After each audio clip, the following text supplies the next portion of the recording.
आप सबको हमारा नमस्कार। और जैसा कि हमारे नेतागण ने यहाँ पे कहा, आज से 50 साल पहले पाकिस्तान को आज ही के दिन घुटने टेकवाकर ये हमारा सेना का शौर्य और पराक्रम था और इंदिरा जी का दृढ़ निश्चय और साहस था कि उन्होंने विश्व का भूगोल बदल दिया।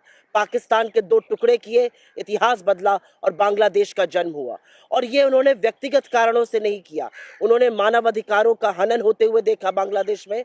और इसके पहले उन्होंने बहुत पुरजोर कोशिश करी आम सहमति बनाने की।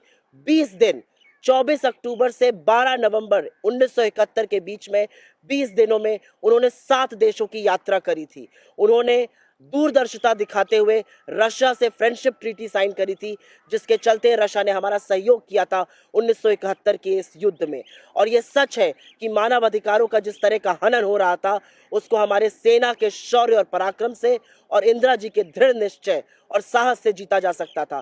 एक तरफ अमेरिका हमें चेतावनी दे रहा था, ब्रिटेन हमें धमकाता था, और उसके बाद भी हर अवरोध को लांघते हुए पाकिस्तान को हराना, उनको घुटने टेकवाना और बांग्लादेश को मुक्ति दिलाना इंदिरा गांधी की बात थी।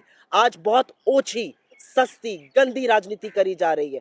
बिल्कुल हमारे सेना के शौर्य और पराक्रम, उनकी वीरता की चर्चा होनी चाहिए, उसके बिना बात अधूरी है।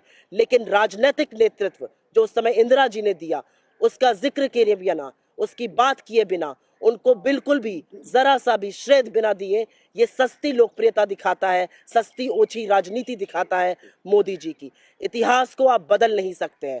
ये सच है कि 1971 में विश्व का इतिहास बदला, विश्व का भूगोल बदला, और उसको बदलने का काम हमारी सेना ने इंदिरा जी के साहसी नेतृत्व में किया। और एक बात का उल्लेख करना बहुत जरूरी है, वो दृढ़ निश्चयी थी, वो साहसी थी, वो वीर थी, लेकिन वो लोगों की बात सुनती थी। जब फील्ड मार्शल सैम मानेकशॉ ने कहा कि अप्रैल में हमला करना ठीक नहीं रहेगा, तो उन्होंने सेना की बात सुनी, सेना को उन्होंने साहस की बात करी, सेना को उन्होंने पूरी पूरी इज्जत दी, उनकी बात सुनी, वेट किया दिसंबर तक का, और उसके बाद जब सेना ने हमला किया तो विजय हमारी हुई। इतिहास को बदलने से इतिहास बदलेगा नहीं। सच ये है कि ये वीरता की, दृढ़ निश्चय की, जो पराक्रम की एक जबरदस्त मिसाल कायम करी, वो हमारी सेना ने और इंदिरा जी के नेतृत्व में कायम हुई, और यही आने वाली पीढ़ियां याद करेंगी। राइट, थैंक यू, जय हिंद।